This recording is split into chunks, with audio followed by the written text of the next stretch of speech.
Welcome, Medi-Cal Academy.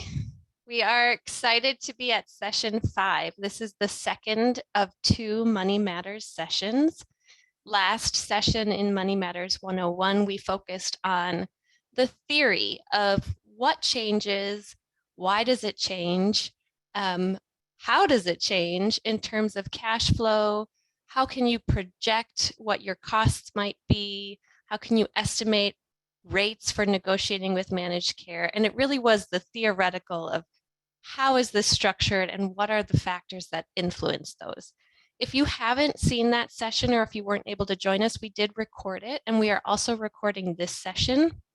Please feel free to reach out to us at Medi-Cal Academy at csh.org if you are interested in getting the recordings now. We are working with our funder, the California Healthcare Foundation, to get all of the recordings up on their website. And all of these recordings and all of the tools that we're sharing today and in past Medi-Cal Academy sessions will be up on that website. And we are expecting that to happen sometime in early April. So in the meantime, if you are interested in having access to any of our past sessions, please feel free to email us at medicalacademy@csh.org so that we can send you the direct links. Welcome, and for those of you that haven't heard our spiel, my name is Cheryl Winter. I work for CSH.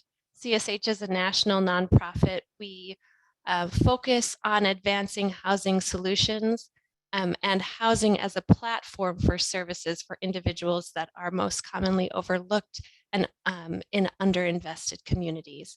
We work to maximize public resources, and we also are a community development financial institution that provides lending for pre-development loans for individuals that are building out, developing affordable and supportive housing.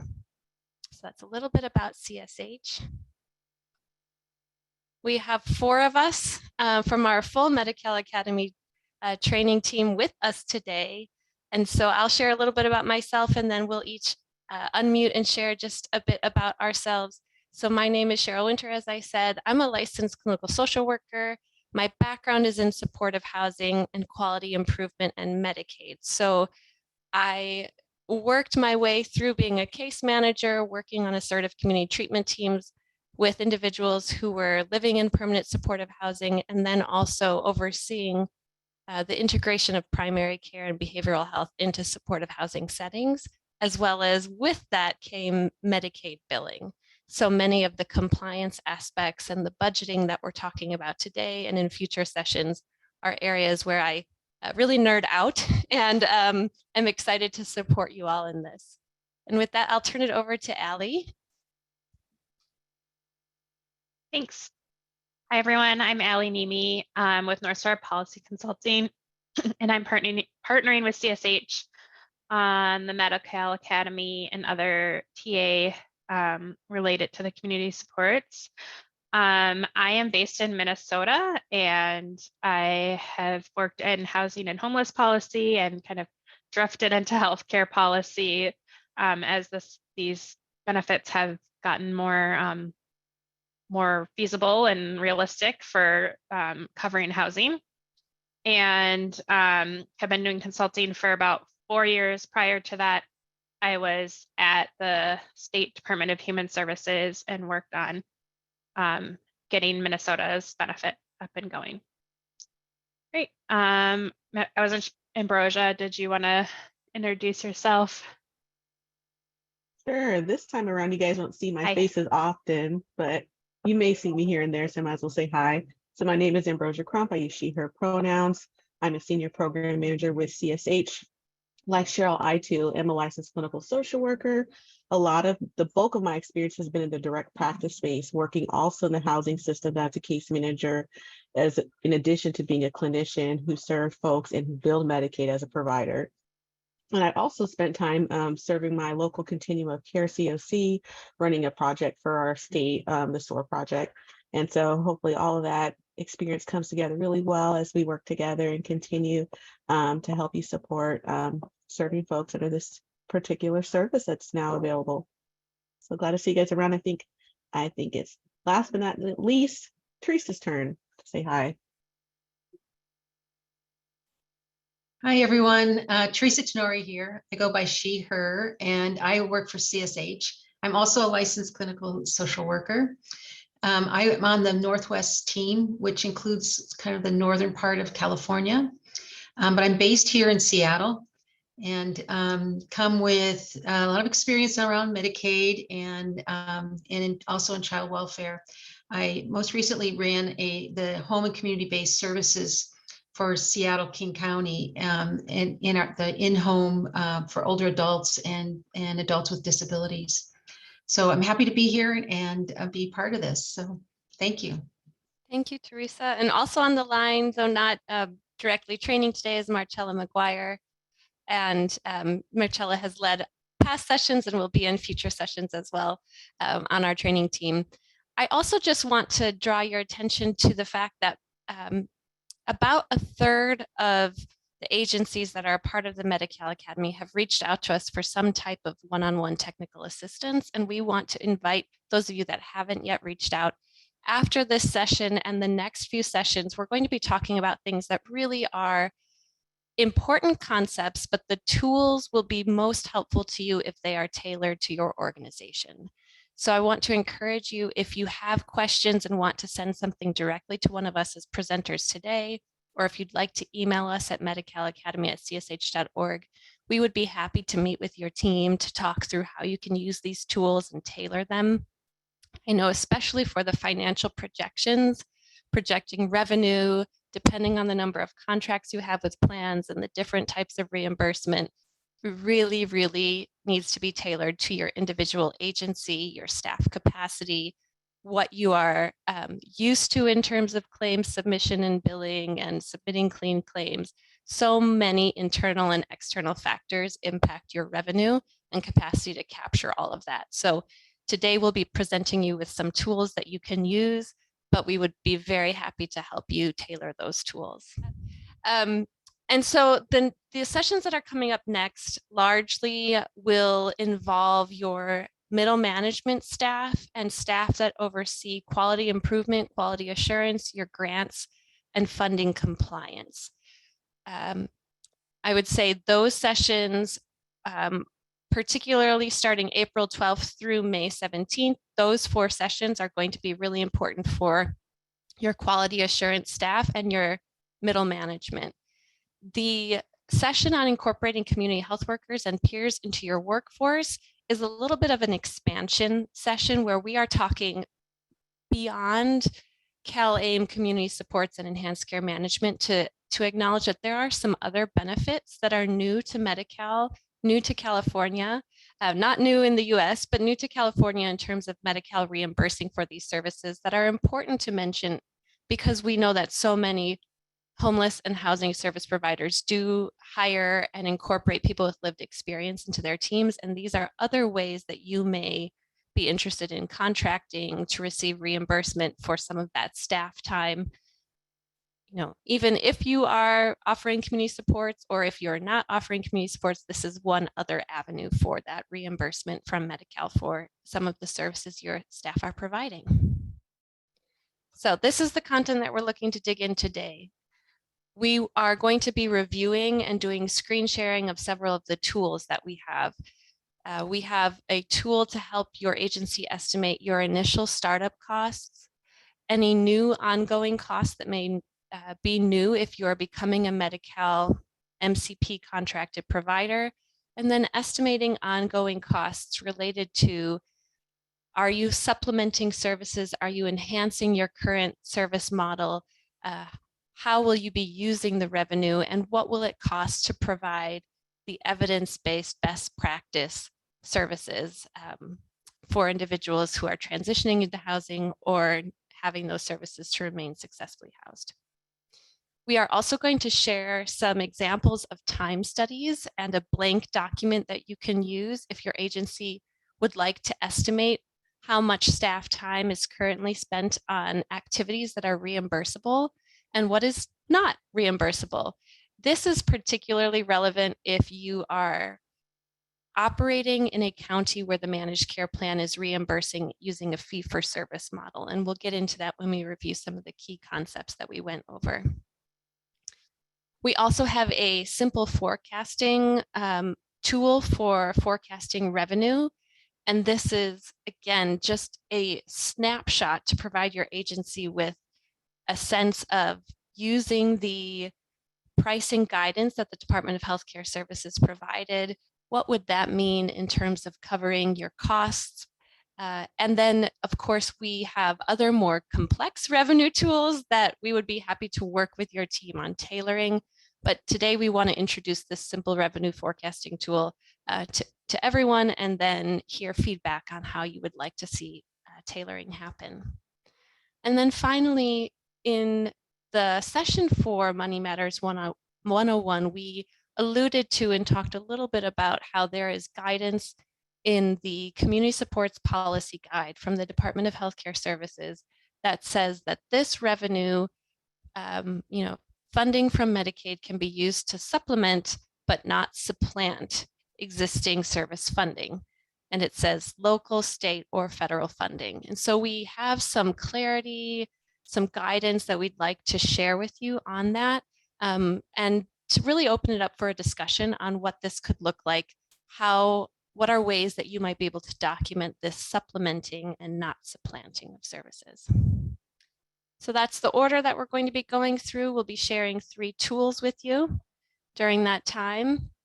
And I did attach a PDF of these slides to the calendar invitation. We also have a folder where we're storing everything. It's broken out by session.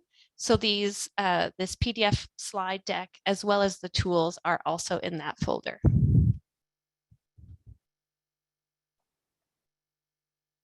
All right.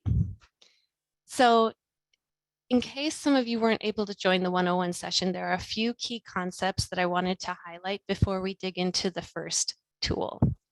The first concept is that moving from a fully grant-funded model into a Medi-Cal reimbursement model changes both how the funding is received and when it is received.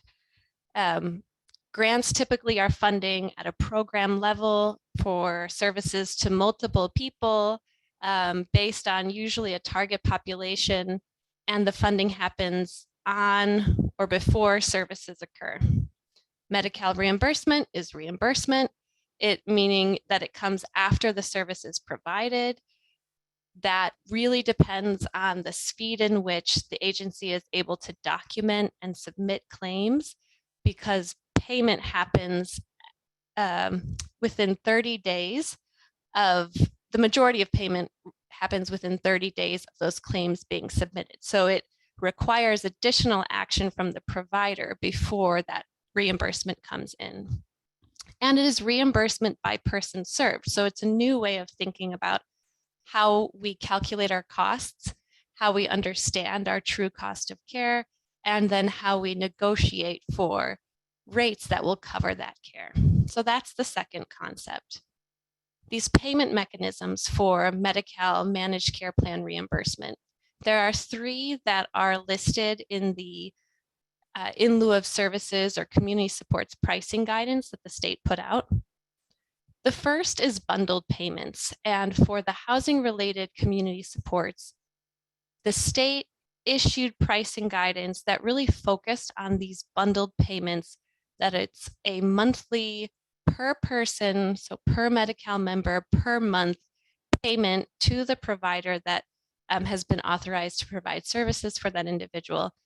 And it's a bundled payment. There may or may not be requirements that the managed care plan puts on the provider related to a certain number of times that the provider needs to see the individual in that month in order to receive that bundled payment, but it is a single payment that happens, each month for the people that are enrolled. We are seeing some managed care plans across the state using a fee-for-service model, and this is still reimbursement by person served, but it could be in 3 distinct types of units of time. One, the smallest unit of time, is a 15-minute increment. So there are 4 units of service within 1 hour. And so we have in our services budgeting tool, you'll see units of service mentioned UOS, and that's referring to the smallest increment that is the 15-minute unit of service. There is one plan that I'm aware of that is reimbursing by an hourly rate, and then there are others that are reimbursing by a per diem. So each day that you see a member that is authorized for that service, you can submit for that per diem rate. And sometimes there is a cap in terms of the number of days that they will pay for, up to so many per diem payments within a year or within a month. That really varies. But it's important for you to understand these concepts and to know how much, what will cover your true cost of care for providing these services, being broken down into these incremental payments. What covers not only your salaries, but all of your other operating expenses. And then for housing deposits, there is a cost reimbursement up to a cap. The managed care plan sets that cap. The agency pays the initial costs for a security deposit or move-in costs. And within the contract, the agency is able to then submit for reimbursement up to a capped price. So these are the three types of payment that we are seeing in contracts. And we, in the 101 session, also talked about, where do you begin when you're talking about estimating your total cost of care, to start wrapping your mind around then how can you determine what rates will cover your costs? And really starting with your salaries, your personnel expenses, that's the bulk of the cost. And so that's an easy place to start. So we asked that teams come ready with your salary information. If you haven't already created cost estimates yet, that you have those with you today, because we are going to open up the tool and hopefully you'll be able to start working in that tool today. There are other than ongoing common costs that we have included in the tool, such as staff training, business support staff, so your administrative time, supervisor salaries, but also the caseload sizes of your supervisors, how many people they are supervising impacts your ongoing costs. Quality improvement consultants, software, trainings, and staff could be new ongoing costs. And then your IT costs. So if you need to have new features put into your email for encryption, for HIPAA compliance, if you need to have new data plans for staff members' cell phones or tablets, anything that helps them to operate in the field. And then additional ongoing costs like IT. And then of course your other operating expenses like the percent of rent and utilities and such that go with operating a program. There are then a number of startup costs. So this budget tool also includes line items for these startup costs, and it gives you the option to either fold them into the total cost or to view them separately. As I know, there are some funders that are looking to help with bridge funding.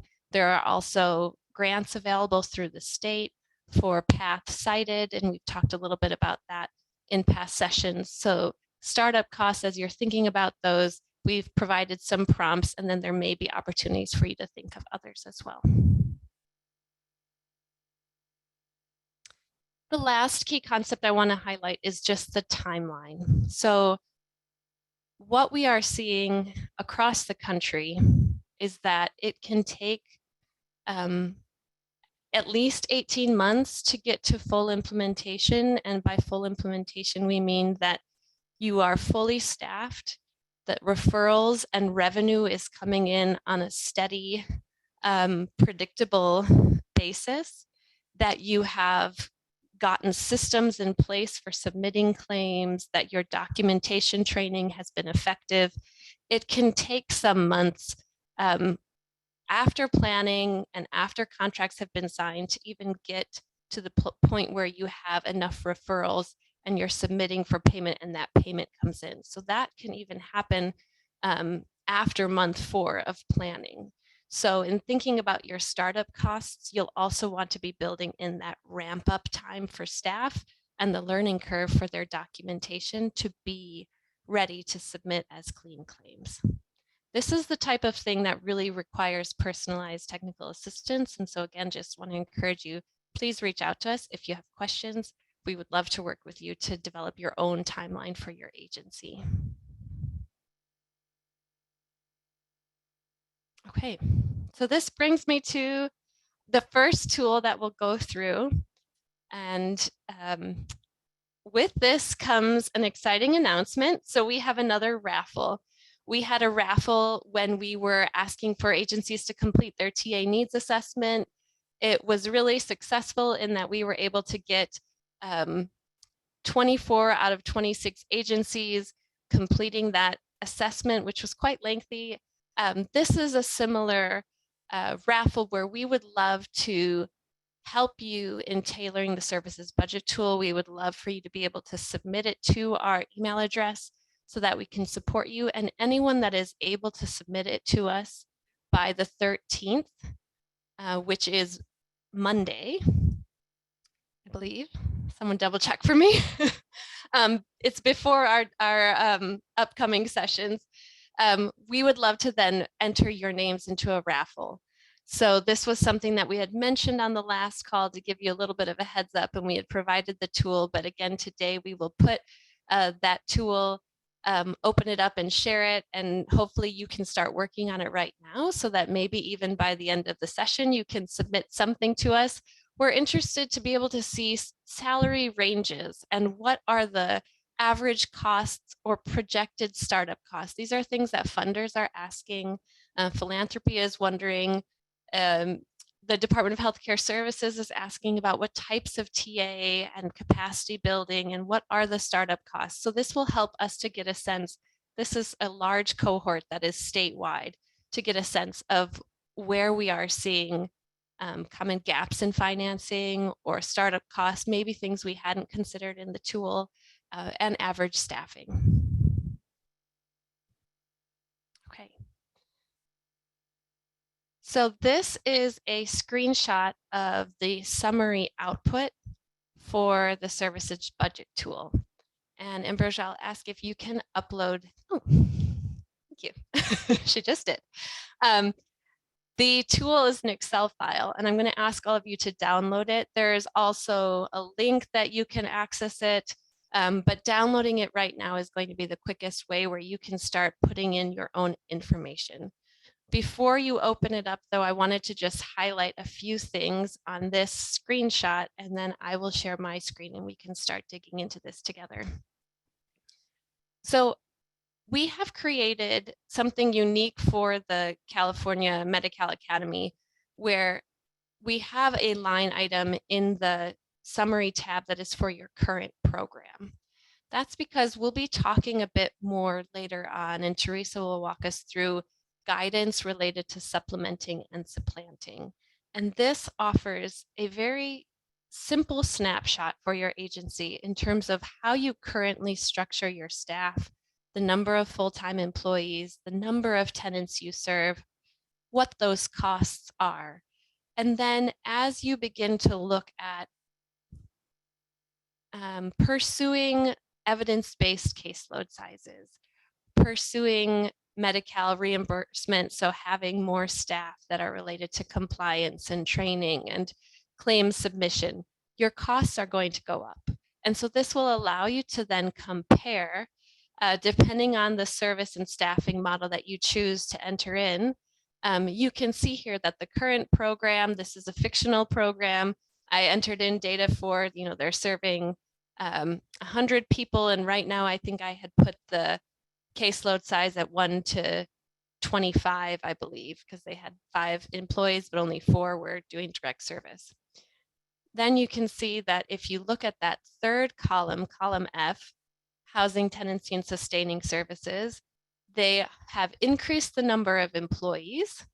They are serving the same number of people, but the costs have changed. And so digging into and having 2 program budgets to look at will help you to be able to say, this is how we are directing revenue into these line items in this new enhanced model, where we have decreased our caseload sizes to be closer to the evidence-based practices. We can provide more intensive, time-consuming services, be more intentional with people, so that we can hit better outcomes.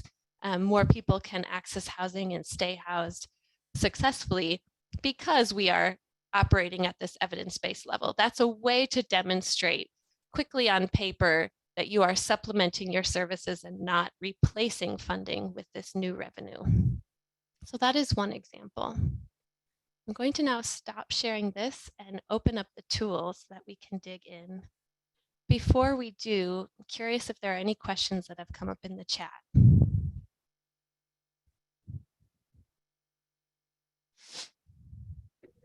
Just one participant just wanted to email you to access, so. Yep. I'll make sure to get it. No questions. Chat's clear. Okay, great. And I've got it, Cheryl, I've got the list of the people who said, yes, you can share my info for the chat. Awesome. Okay, so let me do this. We will share this screen and then I will move this over. Thanks all for your patience as I toggle between things. Okay.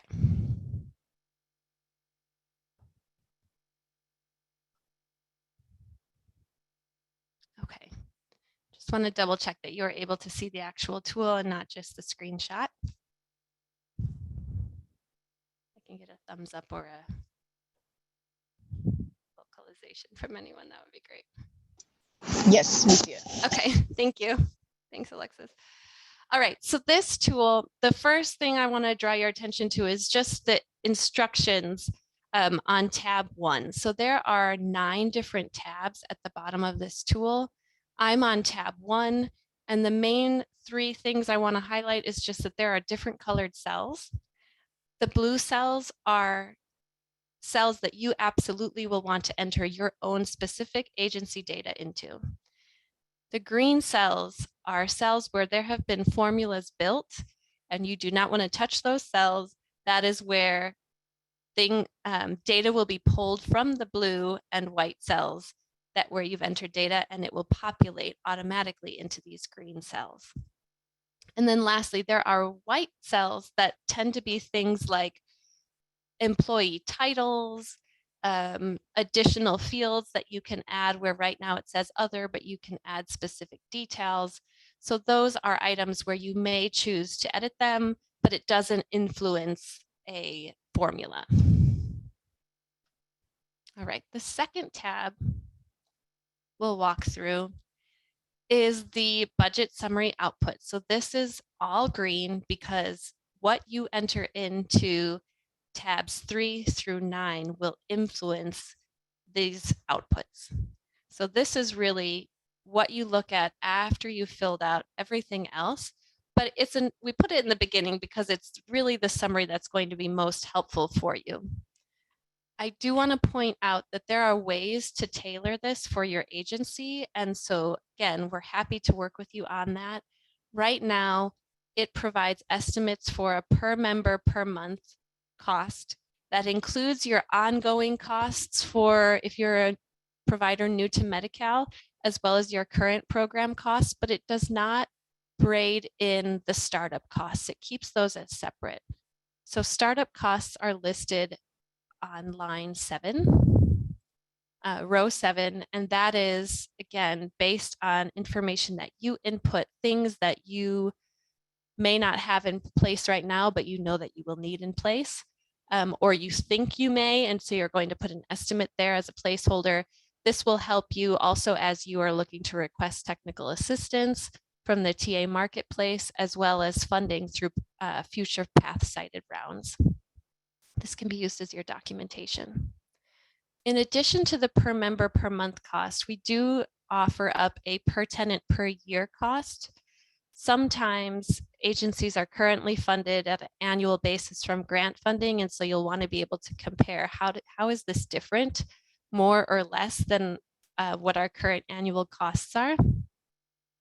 And then the third feature here is the units of service. So as I mentioned earlier, traditional Medicaid talks about units of service being 15-minute increments. There also are hourly and daily fee-for-service payments that are possible with managed care plans. So this is where we may want to tailor, or you may want to tailor this tool to change it from 15-minute increments to a 1-hour unit or a daily rate. And we can help you to figure out what would be most reasonable for your agency, depending on the contracting processes or what managed care plans in your region are offering. The last thing I'll say about this is in the pricing guidance from the Department of Healthcare Services, there's explicit language that says that caseload sizes may vary and that the estimates provided in the pricing guidance are based on averages, and they are based on averages from across the state. If you are looking to advocate or negotiate for a specific type of reimbursement, let's say the plan offered you an hourly rate and you would like a per member per month, that is completely appropriate, and it may take negotiation. They may or may not say yes, but the pricing guidance does give examples in the per member per month estimates. Some plans have also then created their own rates based on hourly or 15-minute increments, but it is helpful to have that pricing guidance with you to demonstrate and to articulate why it might be helpful for you to be reimbursed in a per member per month structure.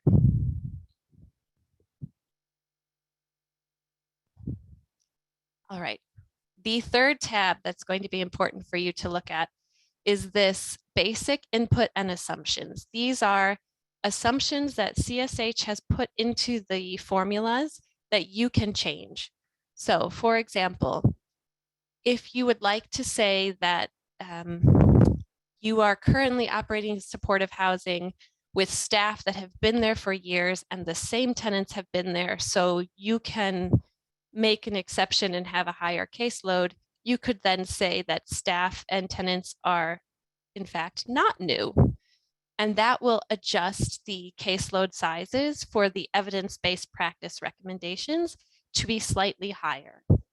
In most cases, staff are changing pretty, turnover is on average 1.5 to 2 years or less. And so it's quite common for newer staff to need smaller caseload sizes. So we do provide those estimates that are related to the evidence-based practices that have smaller caseload sizes. You have the option to include general startup costs and include new Medi-Cal, Medicaid provider costs in your summary tab. So you can say yes or no to that. And then you also have the option of how many of these columns you'd like to see in your summary output tab. So if you don't want to be overwhelmed and see 4 different line items, if you're only inputting into one budget, you can choose and say, no, I only want to see the housing navigation and transition tab, and then your summary output tab will show, oh my goodness, well, my formula. Okay. We'll disregard that. I had an issue with formulas yesterday, so had to update everything on that summary budget output. So we'll take that back. For the other inputs, those were not changed, but these are areas where you can tailor. And this is updating your administrative rates. So right now it assumes 15%. Updating your transportation average miles traveled. This is going to be really important depending on if you are operating in single site or scattered site models or both for permanent supportive housing, and depending on how far your outreach staff or housing navigation and transition staff are traveling to meet with people or to bring them to appointments, you'll want to put your average number of miles traveled per staff member to get a sense of the reimbursement for staff mileage if they are using their own vehicles. Or you also have a line item in the individual budgets to put in vehicle costs. We also built in annual inflation, which is not commonly built into most grants, but is worth knowing how much costs could go up each year so that you're able to advocate for a rate that could cover costs in year 2 and 3 and 5, as well as some estimates that are related to best practices for what an agency should set aside for staff training and professional development. And then finally, you can put in your own employee benefits rate. So this is your benefits and fringe, where you'd want to put that in so that it estimates that in addition to your salaries.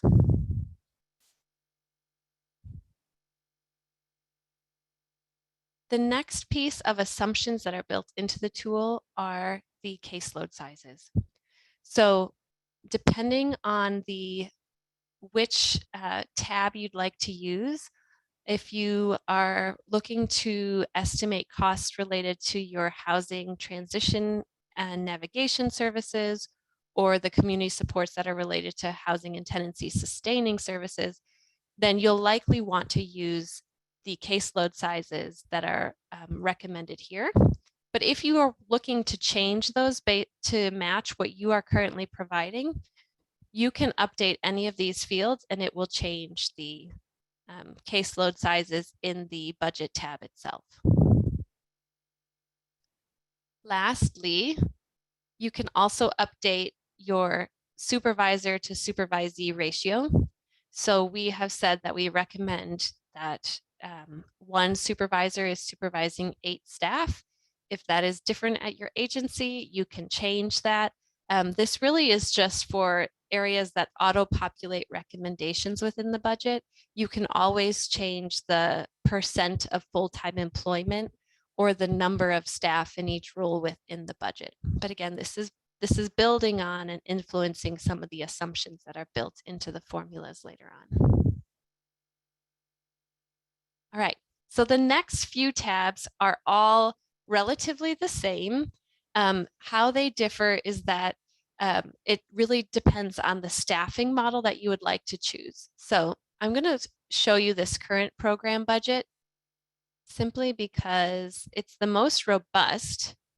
So for those of you that are offering intensive case management and you have clinical staff and you have a multidisciplinary team, this tool ideally has all of the staff listed that you may be working with. If you have a simpler staffing model where you have supervisors, maybe a program director, and then housing case managers, you can also use this tool. You simply would just change these staff items that don't apply to 0. And so that will change the total budget. Let me hide this so you can see. Okay, you should see wages and salaries are 178,750 right now. If I were to change these to add several staff, you can see the total is going up and changing. Okay, so what you want to do is tailor this to your current structure. This can, or it can include all of your staff. It can just be one of the programs. You'll want to focus on the program that aligns the most with the community supports that you are looking to contract or are contracting for. This next section of the budget, you'll see this orange dotted line around it, and that's because this is an optional section. I only recommend completing it if you know that the managed care plan that you are looking to contract with or already contracted with is going to be reimbursing on a fee-for-service structure. In those cases, if you are not getting a per member per month rate, not getting a bundled rate, but instead you are being reimbursed by each contact that is made with someone, whether it be for the day, for the hour, for the 15-minute increment, then the amount of staff time spent in those reimbursable activities and the amount of time spent on paid time off, personal days, holidays, and non-billable activities, non-reimbursable activities are going to be really important for you to begin to estimate and to put in the actual, paid time off, sick time, holidays that you provide. So this is where, if you have a 40-hour work week, maybe you have a 35-hour work week, you can change this. This is where we say that we are basing the units of service on 4 units per hour. So if you want to change it to 1 unit per hour for an hourly unit, then you can change that here. We recommend that there be an expectation of no more than 75% productivity. And what that means is that it's really difficult, and I'd say impossible, almost near impossible, for someone to provide 100% of their time in a day to be reimbursable activities that are considered billable, that are considered, meeting that list of activities. And we'll show you in the time study why that is, but it may be something as simple as people need to eat and staff have meetings that may be with other staff to coordinate care, but it may not be related to any one person. And therefore it can't be billed to that one person.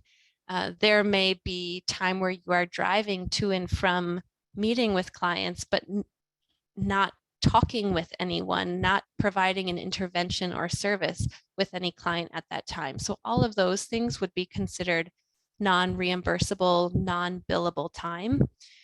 Therefore, it wouldn't meet that productivity requirement. 75% is on the higher end. So as you are hiring new staff, you'll want to expect that productivity starts out smaller, meaning the number of hours that could be reimbursed begins smaller and that it could grow over time. Again, this is only relevant if you are in one of those counties where they are reimbursing in a fee for service, which there are enough that we want to mention it in this academy. All right. The next section really is focusing on these columns C and D, and this is where you will start to fill in additional costs. So we've built in assumptions based on that 1.5% of wages and salaries, but you can change this staff development and training cost total. And then here, really starting with row 49 down is where you need to be entering in your own program information. If you have multiple programs that are working out of the same office, then you'll want to only put the percent and dollar amount of the rent, utilities, building insurance, housekeeping, all of that, that only applies to this program. If this is the only program you operate, then you would put your actual costs. But likely there may be other programs that are also using that building space. And so you'll just want to be sure to divide it up here because this is really only related to your housing and tenancy sustaining and housing navigation services. Again, there is estimated mileage here if you choose to include it. And there's a space to put in vehicle costs and other operating expenses. This gives you a subtotal of program costs that when combined with the startup tab and the new providers new to Medicaid tab, that is what feeds into that summary output for you to then see what is my total cost, what's the startup cost, what's the total ongoing, and how does that then break us down into rates. So this is something that I want to encourage you, if nothing else, play around with the tool to start seeing how when you enter something into your current program or into tab 6 and 7, how that impacts the summary output page, what that does to change those rates, the per member per month cost, and how close are you to, for those of you that have a contract, to what is being offered to you. This is where you'll start to see that the rates that are listed in the pricing guidance by the Department of Healthcare Services really are intended to supplement costs and will likely not cover all of your costs. And so This is where you're going to want to ensure that some of the people that you are serving now, you are referring to these services so that you are able to braid in the funding and supplement the costs of care for these individuals. All right, are there any questions before I go on to the startup tab? There's one question in the chat. Cheryl, Glenn from Path wants to know how we would complete tab 4 if we have a variety of programs, some of which are fee for service, other of which are bundled. Will tabs 2 or 3 be able to know which services into this fee for service applies to? If you have multiple programs that are all providing activities that are aligned with the community supports, you may want, this is where we'd probably want to tailor this tool for your agency and either combine the programs to then get a general total per member per month rate if they are providing similar enough services. If you are looking at programs that have different funders in different counties and will have a different plan paying for it, then I would say we'd want to duplicate that tab and have, and for the purpose of estimating and starting to make projections, we'd want to have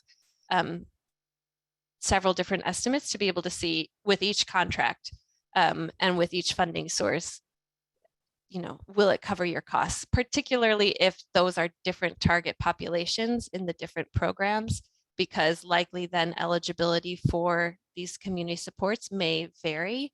So making revenue projections is going to be easier if you have separate program budgets than one combined. Yeah, and I can clarify a little bit. So we have multiple health plans, 3 health plans, and we're providing 3 community supports that are navigation, housing navigation and tenancy based. Plus we have per diem rate recuperative care beds and short-term post-hospitalization beds. So they're calculated differently, and we're using the same staff across health plans for the beds and for the housing navigation services. Okay, in that case, then I would say in the tab 4, you'll want to put that % of FTE for those staff. And you know, you could use this budget tool. Then we also have a version that's tailored for respite. So I'd love to share that with you too. And that one actually includes then assumptions that staff are sharing time across programs so that you can show sort of net cost and total cost.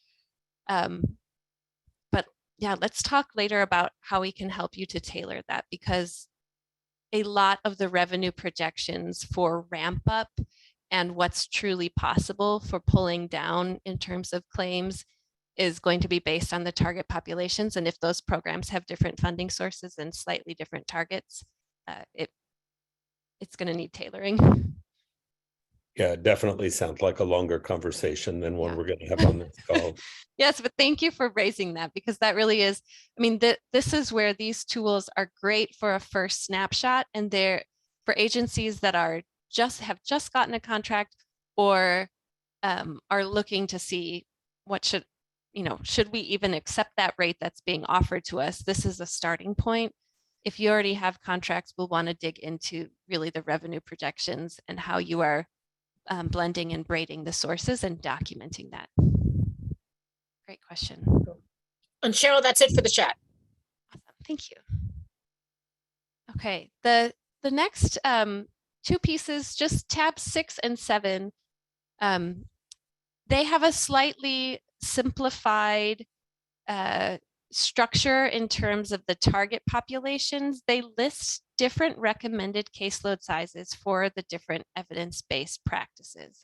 So you'll see that families, you know, you may right now have a 1 to 20 caseload, depending, regardless of if it's a family or if it's one person, but the evidence base says differently in terms of how can we support families in remaining successfully housed, that for a case manager, you'll want slightly smaller caseloads for those families. So if you don't yet have that worked into your existing programs, this revenue might help you to reduce those caseload sizes. So building it out in this tool, using the evidence-based caseload sizes can help you to see how much greater is our total cost of care per member per month if we have these evidence-based caseload sizes, and how do we then articulate and braid in this revenue with the existing funding that we have. Again, here you can put in percentages of full-time employees. So if you have a program director or housing managers that are spread across multiple programs, you can put just a % of their salary in here. And the rest is the same in terms of what is included. So wages, personnel expenses. There is an option for you to put in contract personnel if you have someone helping you with your submitting claims, if it's a third party, and then all of your operating expenses. If you look at tabs F through L, this builds out a 3-year picture for your agency in terms of total costs, and it builds in and incorporates in the information that you populate in the startup tab, tab 8, and in your Medicaid cost estimate, so that you can start to see what additional ongoing costs for staff do we need to add into our budget that's different than our true cost of care before we dug into Medi-Cal billing. And what are startup costs that really will be one time, but that we need to seek grant funding for. The startup costs that we put as general are startup costs that are the same regardless of if you're pursuing Medi-Cal reimbursement with a managed care plan or not. So they are not the startup costs that are unique to Medi-Cal. Those are on tab 9. So this is really around hiring, startup time, training for new employees, your standard startup costs. If you know that you're going to have to rent office space for 3 months before you even have staff billing, you can put that in here. Tab 9 is where we get into the costs that are required or recommended for each agency if you are going to be pursuing Medi-Cal. Most of these that are required federally. They are not listed as being required by the managed care plans in the DHCS policy guidance. But what we are finding is that many of the managed care plans in their contracts are listing things like HIPAA compliance, being a covered entity, meeting all of the other standards and requirements of traditionally credentialed providers in Medi-Cal. There are these different phrases that are used in contracts that then hold you to the compliance that's required under HIPAA as a covered entity versus being a business associate. And we'll dig into what that means in a future compliance session. But so we have tailored this tab to be assuming that your agency is going to be a covered entity, meaning you are holding the direct contract with the managed care plan, and the managed care plan is expecting that you honor the privacy and security regulations in HIPAA, that you have someone who is monitoring that you have staff training that happens yearly. So we've included line items for those issues, as well as some other things common to submitting claims. If it's a third-party entity that you're going to be contracting with, we have some notes here about the % of claims submitted that's typically charged by a third-party entity, and some other things like background checks that may not be required by the federal government, but may be required by a managed care plan. So here you can see that there are some startup costs that are personnel related that are startup, and some that are ongoing. Additionally, there are maybe some operating expenses that are just startup and others that are ongoing. So these will then populate into your ongoing costs in your summary budget tab or your startup costs. I'm going to take us back to that summary output one last time for you to get a sense.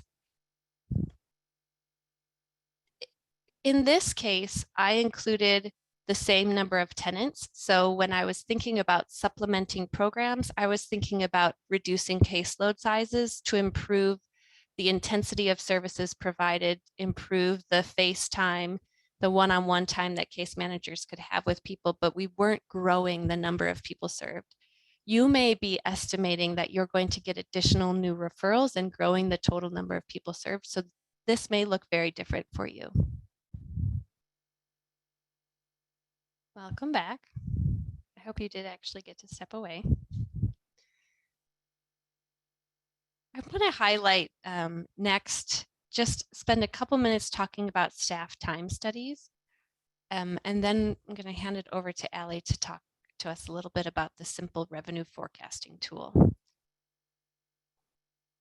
For those of you that do have contracts with managed care plans that are fee for service, or you are in an area where that plan has decided that they will only contract using fee for service reimbursement, a time study may be important for you to get a sense of what reasonable productivity standards can be set for staff and what can be expected depending on, the percent of time that may not be reimbursable, that wouldn't be seen as a billable activity, and just the percent of time that staff are spending doing other activities. They may be for other programs, so that you can have a realistic sense of how much revenue you can truly pull down and what's reasonable to expect of staff. Some of the things that you'll want to include in thinking about in that time study is how long are lunch breaks.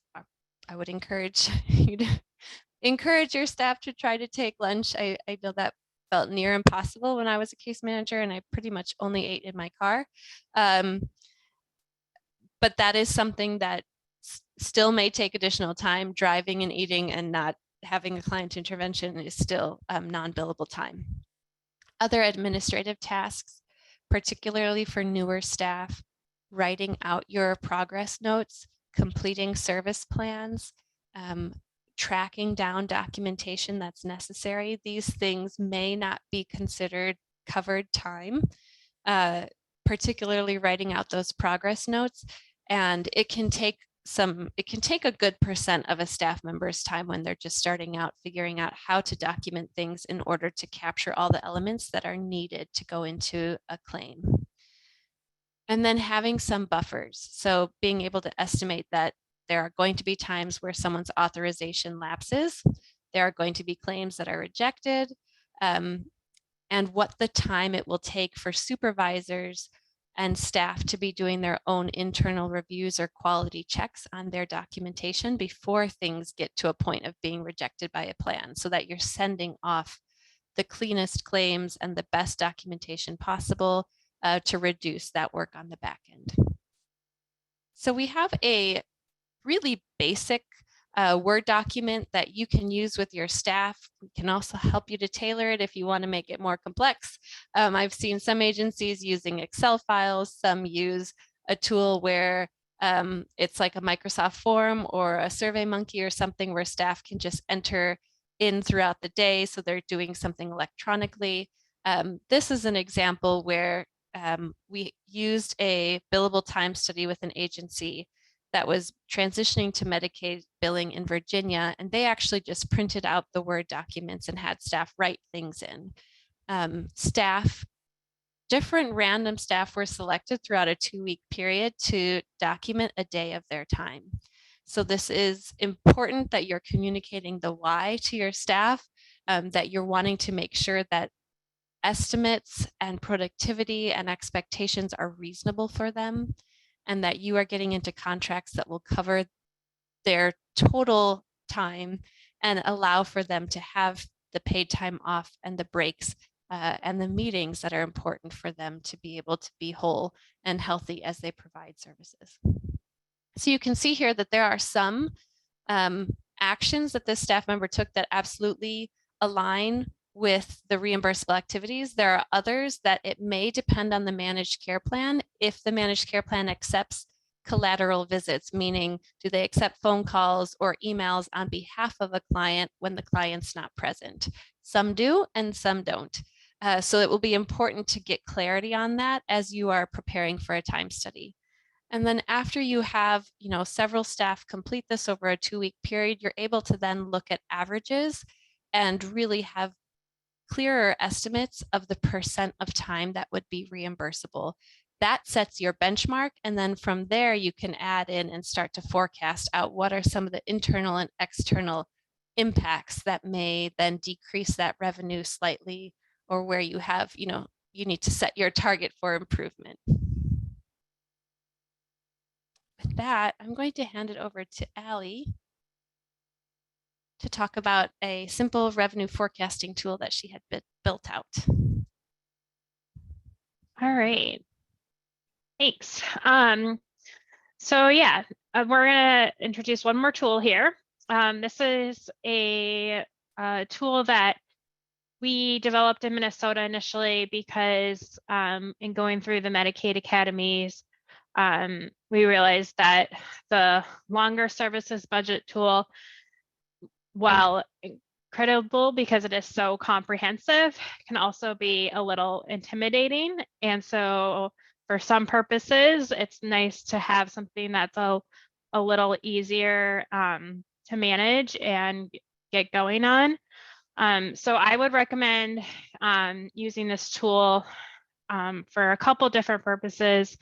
One would be if you are just in that exploring phase, you don't have a contract, you're not sure how this is going to go, but you want to have some sense when talking to others in your organization about like how much money is we potentially have to draw down here, and being able to get that relatively easy without having to find all the different inputs that are required for the services budget tool.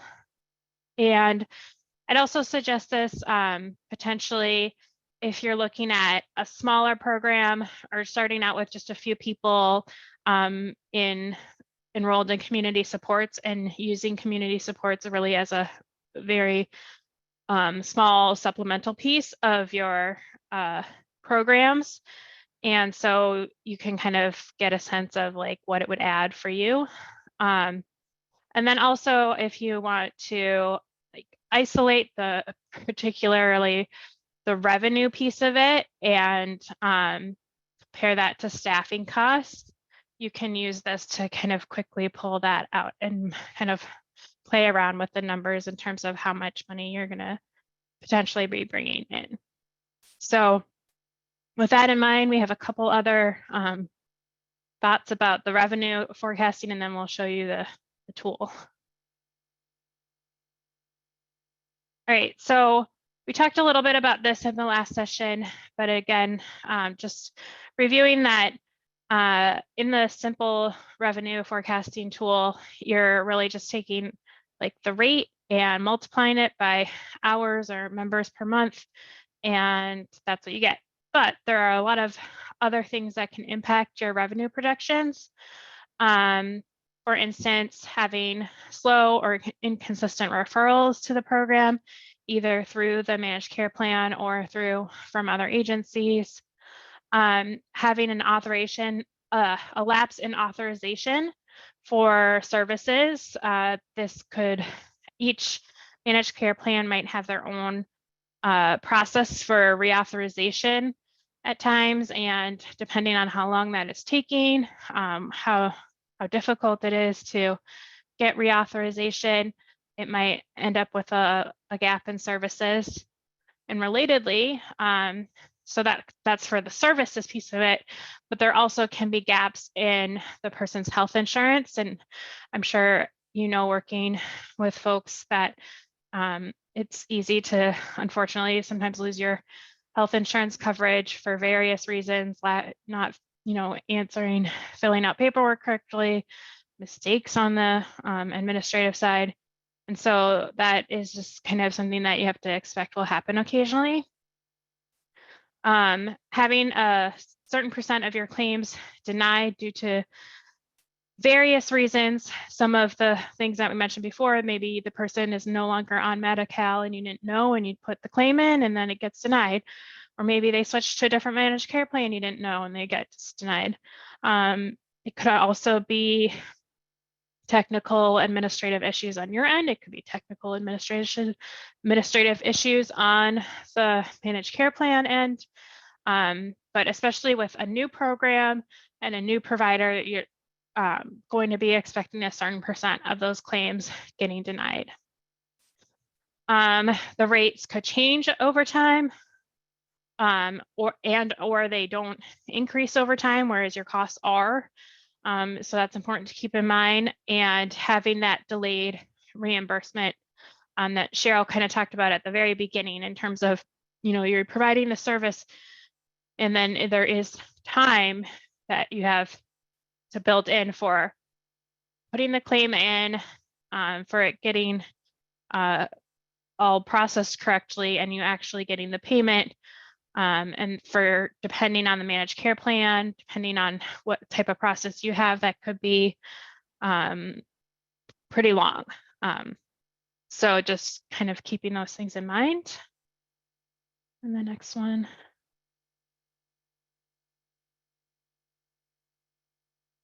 So some of these are a little kind of like the flip side of the coin of the ones on the previous slide.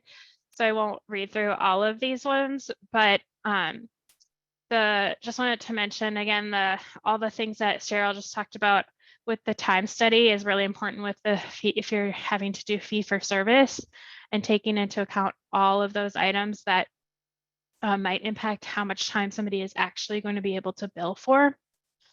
I would say in general, when you're doing these revenue projections, in the tool, you'll see we don't take into account any of this.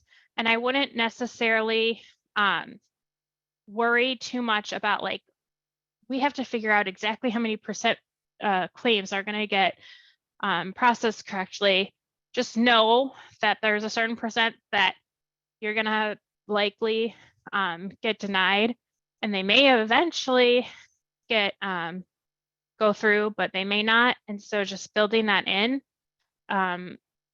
terms of realistic expectations, and then also thinking about that timeline of, the revenue projection is maybe your goal or where you want to get to ultimately, but you might want to think in like quarters of like, we're going to have a certain percentage of this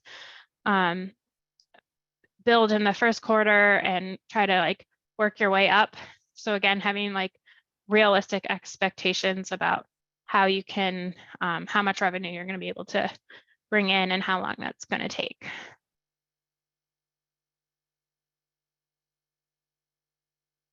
Yeah. I was just reading Cheryl's comment in the chat. Right. So some of them you absolutely can predict and work to prevent, but others, until you're in it, you really won't know how it's going to roll out for you. Just know that that's a possibility.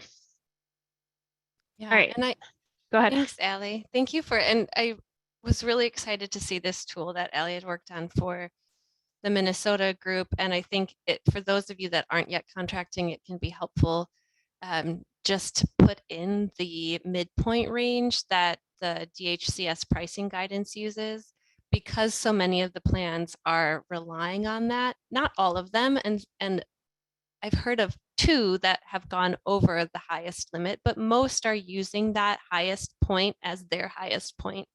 And the midpoint range can give you a good average.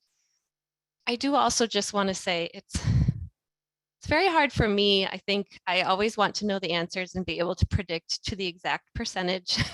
Having worked in quality improvement and compliance, like, how can we know what percent of denials are going to occur? And the reality is right now, this is a huge learning curve for all of the plans and all newly contracted providers. But I do want to give the silver lining is that there are many, many providers that operate in this system right now that are service providers that are less robust and less skilled than all of you. I've seen many of your financial plans. And I just want to give you encouragement that this is a finite period of time where this transition is going to be very confusing at times and then make sense at other times. And this is, I would think, maybe a 5 to 10 year period of transition for many housing and homeless service agencies and community service organizations across the country, as the healthcare system is recognizing that they actually, in terms of clinical services, impact a much smaller percent of people's health outcomes than do these social drivers of health, and housing being a very big factor. So healthcare is going to continue learning the plans and their denials, and what we can and cannot predict right now is this in this big flex period. And so these tools are simple, not because we can't make them more complicated, because I know you could add all of these factors in terms of percentages and predictions. But the reality right now is that the state has said this is intended to supplement and not replace existing funding. And so it's helpful to see it as that as claims are approved, as reimbursement comes in, you can supplement your programs and begin to build out, begin to serve more people, begin to move towards the evidence-based practices that you want to be providing. And we know that homeless service providers are good at being flexible, and in the long term, this is a sustainable funding source. We're moving towards that and away from having to every year or every other year submit grants for services and prove your worth. But it does mean there's going to be a lot to consider in the coming years and to work toward. So I wanted to give that framing because there's a lot of ways that we could have added and made these tools more complex. And if your agency is wanting that, we're happy to tailor it for you. But I want to spend the last bit of our time together today shifting a bit from tools and talking about this guidance around supplementing and supplanting. And so with that, we're going to bring in Teresa.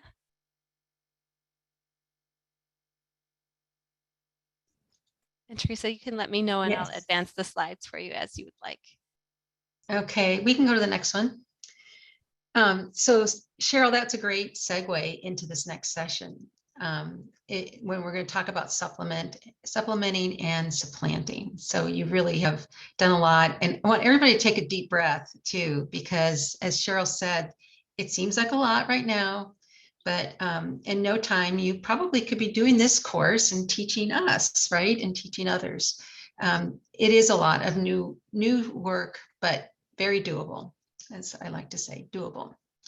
So this next section on supplementing and supplanting, these are two concepts, as Cheryl mentioned earlier. You're going to, now you're going to be expecting more revenue coming in, and we know that housing providers have multiple revenue sources, right? So you're used to kind of juggling lots of different sources to cover costs, or not, and not having enough, and not. So with supplanting. The purpose of this is just to really talk about what we know now about supplanting and supplementing. So, thank you, Cheryl. What we do know is the rule, there are certain rules that exist with Medicaid, and they exist between the federal government and the state government. Really, the designated state agency, all states have one agency that does a lot of the negotiation or all of the negotiations with the federal Medicaid agency. We call it CMS, or Centers for Medicaid and Medicare Services. And it's really between those two entities where they work out all the negotiations and agree on ways that they're going to identify and monitor and evaluate and how they're going to work. Well, supplementing and supplanting is one of those areas. We talk about, be on the lookout because things change. We know things change. And as they agree to things, and, it'll change. I will say though that supplanting is not new to Medicaid. I mean, if you've been around for a while, you've noticed that when Medicaid pays for new services, supplanting is part of the guidance and the rules that exist, whether it's wherever it is and with Medicaid. So it's not something that's new or different or specific to housing services. It is a federal guideline that we've seen elsewhere in other departments as well.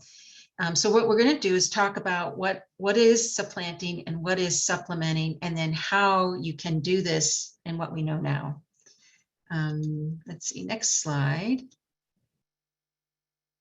Definitions. So what do we mean by supplanting? Supplanting is really when you're taking the Medicaid funds and shifting and to cover costs that already have funds there. So you begin to shift funds, and the federal government doesn't want that to happen, right? So we clearly know supplanting is not allowed. So to replace the funding that exists now is probably not something you want to do. But supplementing is allowed and is encouraged and is very much supported. So how do you know the difference? You obviously supplementing is you're adding funds in to cover your costs, as Cheryl says, and we have this nice tool that you can use to even help document how you're doing that. So supplanting versus supplementing, not shifting funds out that have already been dedicated to a certain specific service. But nobody wants you to do that, but supplementing those services are allowed. Okay.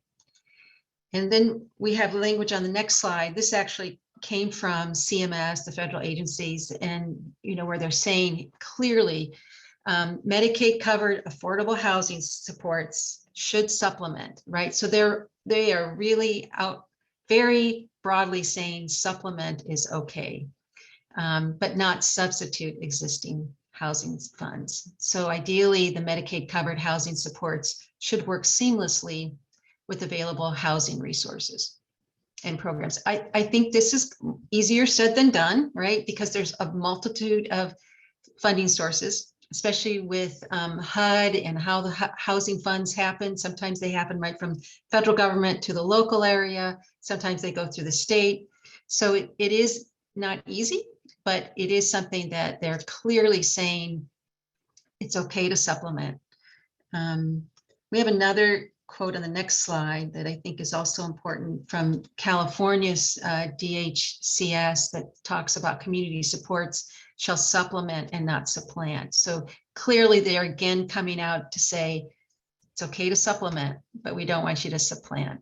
Now, how that will be monitored and evaluated, identified, is still being negotiated, and will be, it will take a while, right? It's going to take a while for them to really identify what does that really mean? How will they know if we're supplementing versus supplanting? But clear guidance right now is at least they're saying this much: you can supplement, not supplant. The next slide talks about what does it mean to supplement. So, and Cheryl, you touched this a little bit already.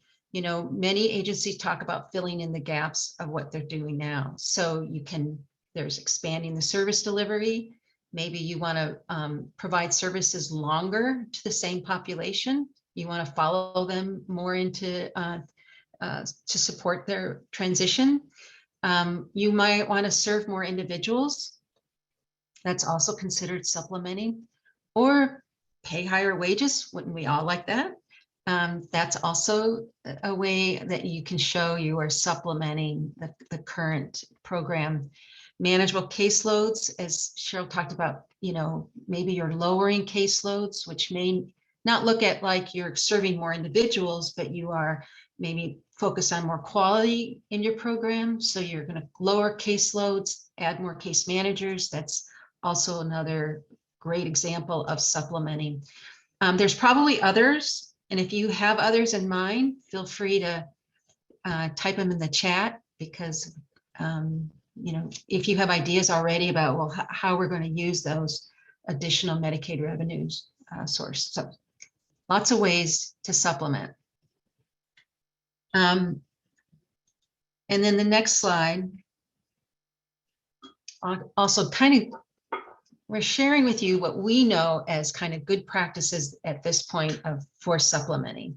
These are some basic things that you probably already do, but just good to know that this will be important. So you want to always check with your funder or with your finance team. I always do the finance team first, then the funder, but just to find out, make sure you know what's allowable, what's not allowable with all those other funding sources. You want to identify the allowable sources what do the other funders feel, or do you have to report that to the other funders? You want to be able to talk through your current budget scenario and how you want to use those funds. Talk about it widely, talk about it within your agency. You're going to, I'm sure all of you have plans and thoughts about what that looks like, where the need is, and how you're going to be wanting to use those funds. Of course, document the decisions so you have that documented, and there's good reason for documenting that, and then keeping records, just good records on it. I will also add, one of the things in my last position we always did was to keep the funds in the program that earned the funds. Another kind of a safe tip. I used to work for a county or a city, and so there's always multiple needs, all legitimate needs, all really like everything's needed, right? There's underfunding, but for us, it was important to say we wanted to keep the funds in the program that earned it, and that was a safe way of supplementing and just keeping the funds back, putting them back into the program, whether that's new software, temporary hires to get through some big bursts of work, those kinds of things. They're very well documented and seen as supplementing. So that, I think, is all I have. I think there's some questions. Yes, we could open it up for questions. And I did add something in the chat as well, just given that some grants are population focused and may be able to be used for multiple different activities that serve that population that's eligible. And Medi-Cal reimbursement for these community supports is very, focused on the individual reimbursement and clear activities. There is this gray area that, if funds are being shifted from one type of activity to another, but within the same general population, but they weren't assigned specifically to an individual by name, that gray area around supplanting versus supplementing is very real. Teresa, I'd say, right? Like our team has talked through, like, what can we say that is for sure, this is for sure supplanting, and this is for sure supplementing in terms of examples we've seen in federal cases. Mm-hmm. And so Right. that guidance around the keeping the funds in the program that earned it, that sits outside of that gray area. And it's not to say there aren't other gray areas that braiding may happen, but we're wanting to offer up examples of where we can clearly say one is supplementing or supplanting. Does that help clarify? Okay, I think just before we get into questions, because I know that sitting in the gray area is where many of us are operating already, or, as counties are looking to braid funding, or as COCs are thinking about, is this a new revenue stream? There are lots of questions coming up. And as we dig into examples from other state governments or in their contracts with Medicaid or from HUD and CMS, I think we can only clearly uplift those like black or white examples. Right. Yeah, the truth is there's not a lot of specific guidance on how to do that, right? They haven't really, other than, they're saying don't do that, and they're giving reasons why. And there's a history for that, for CMS not to do that. I mean, they have done this not just for housing, but for when they started funding Medicaid in the schools and in other areas where it was new funding, they made it really clear that supplanting is not allowed.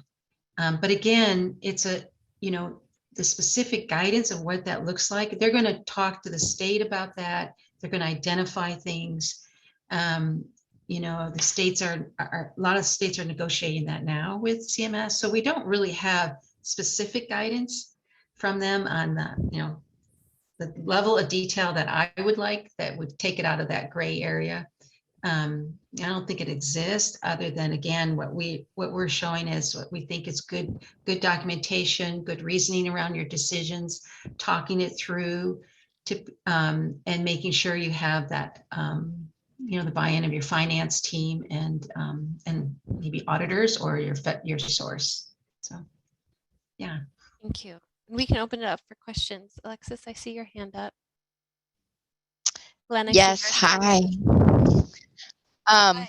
So what's very complex is not everybody understands supplementing the same and supplanting it likewise. And so for us, we've started offering services to programs that have grants already. Maybe they're PHLA grants or HAP funding, for example, which might be time sensitive.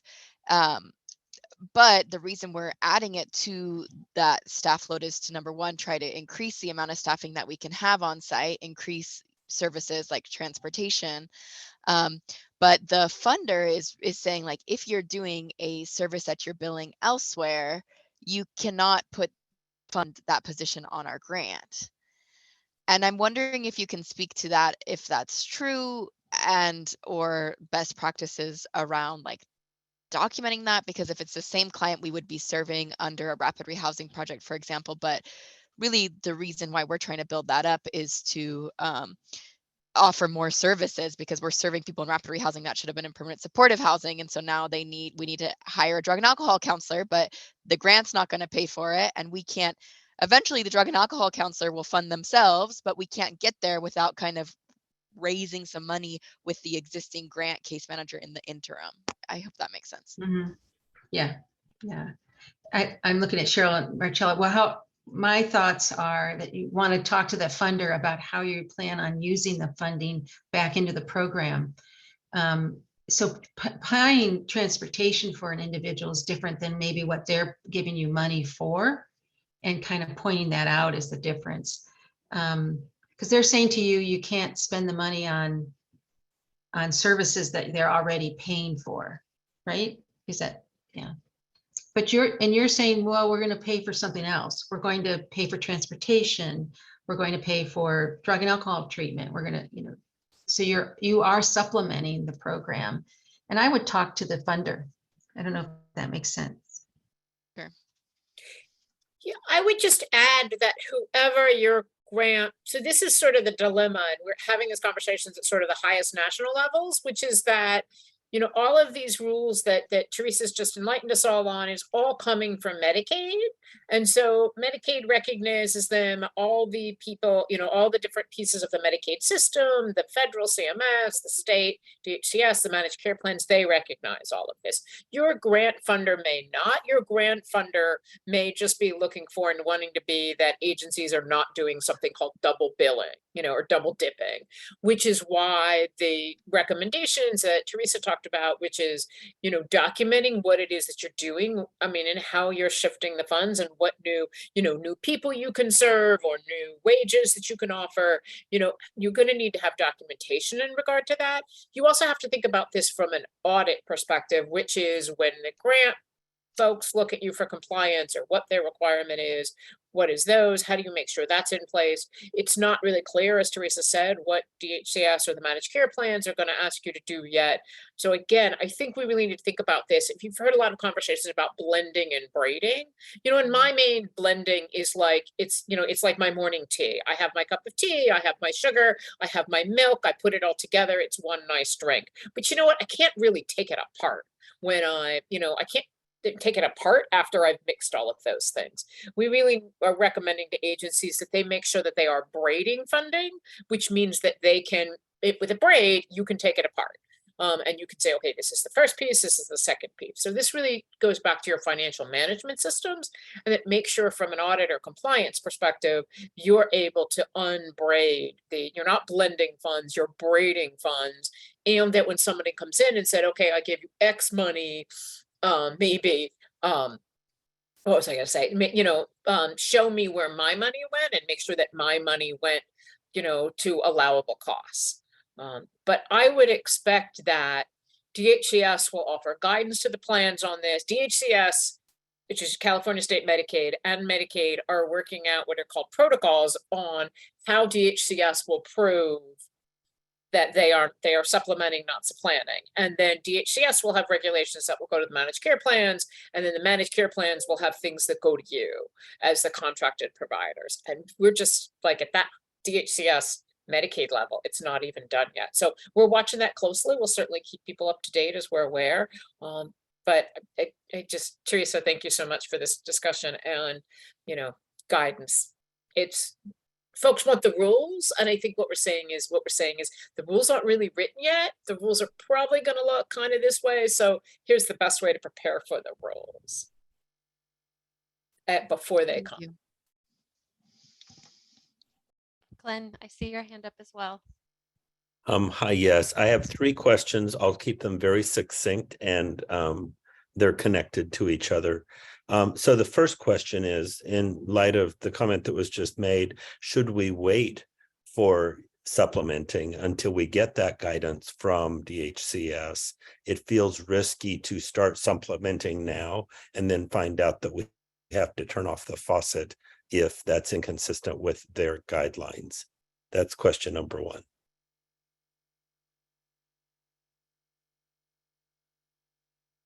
Cheryl, you want me to take this? Or Cheryl, you want to? Start and I can finish. Yeah, I'm channeling one of our Yeah. consultants that has So- that lens for.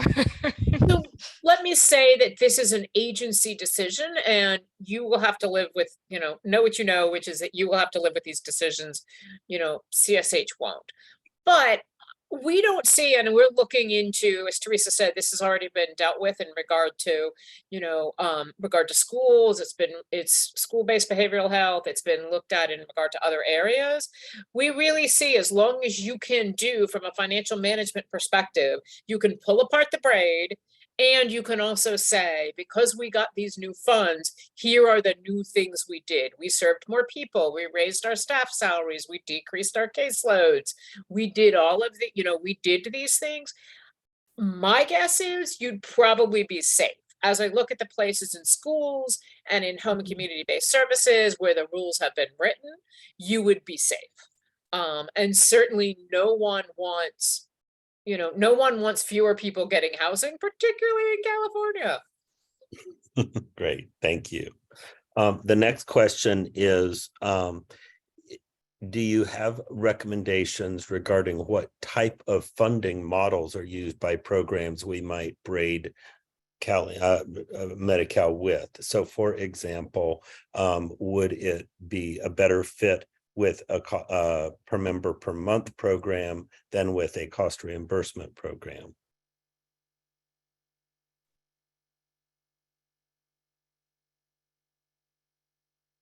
My brain going, and my gut says a per member per month, but then I think I would want to see what other programs you're braiding it with. Yeah. Like, for example, I can think of, for a cost reimbursement program, it wouldn't make sense to use it to add costs. It would make sense if we wanted to have more staff than they were willing to fund, or if we were going to try to raise rates higher than they're currently allowing us to. But that would have to be approved, obviously, by the funder. So, Right. Okay, well, that's something. Teresa and Martel, anything else in addition to? Yeah, I think it all in Medicaid, it always comes down to documentation. When they come to you, what can you show them and what can you do? Again, no blending. You can't take it apart. You can just braid.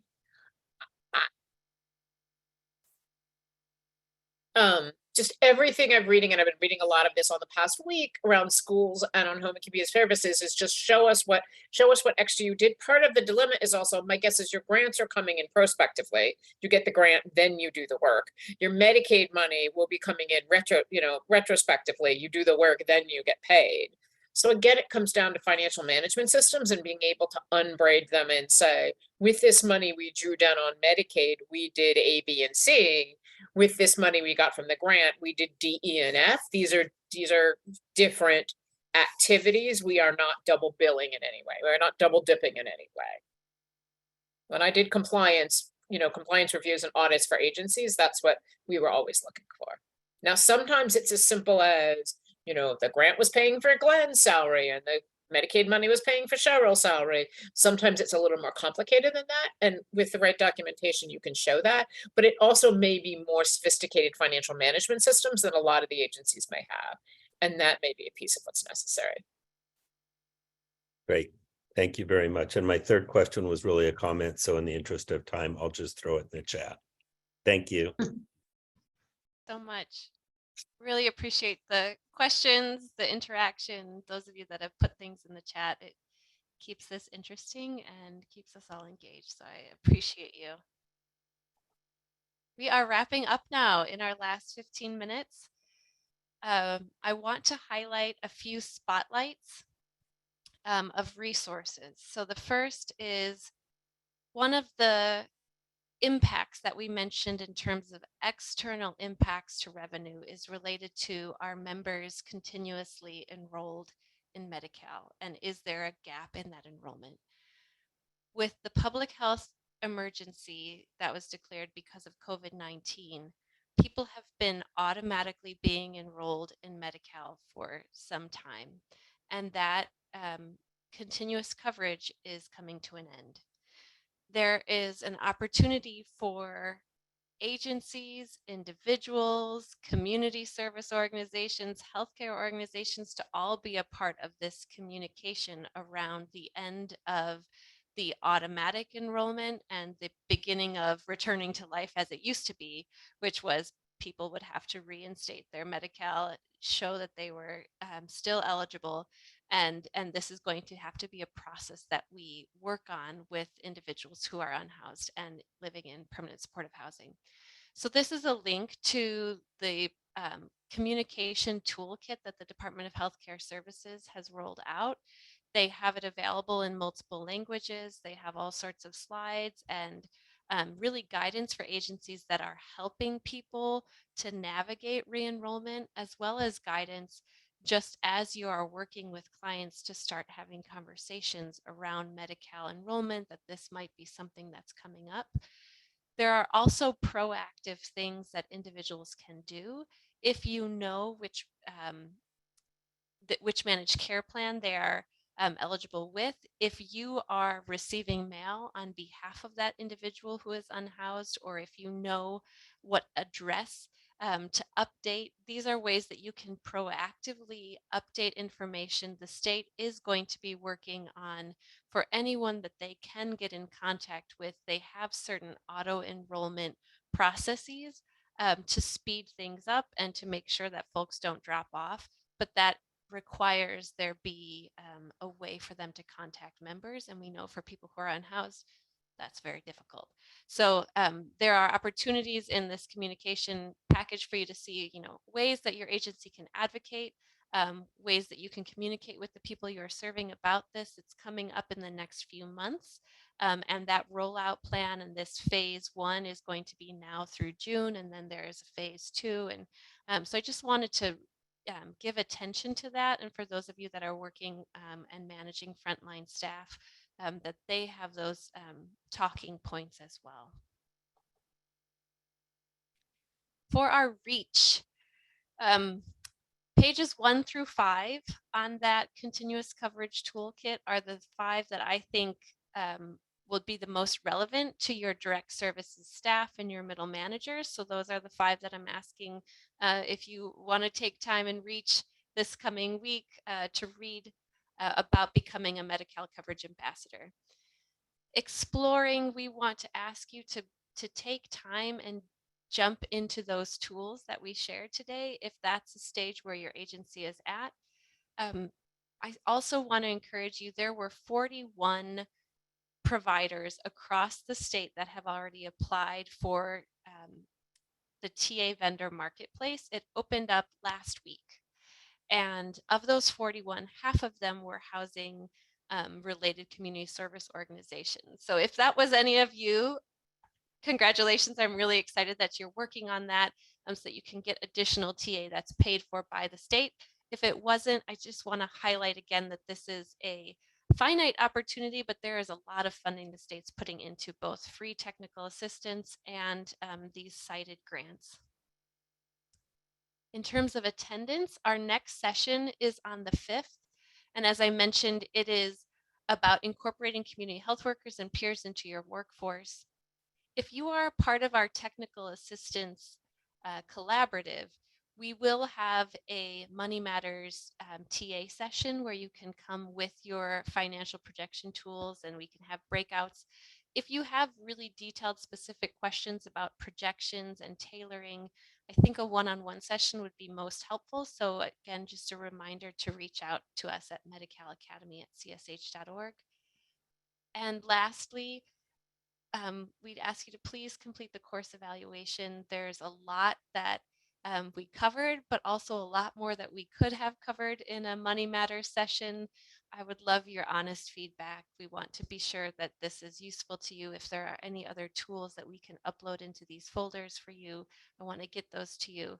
So stay on here with the chat, but I'll close out my video and say thank you all, and we will see you on April 5th for our next session on incorporating community health workers and peers into your workforce. Thank you again to those of you that already completed the evaluation. I'm excited to read those responses and make sure we tailor our next session to best meet your needs. So thank you all. Have a great rest of the day and a great rest of your week.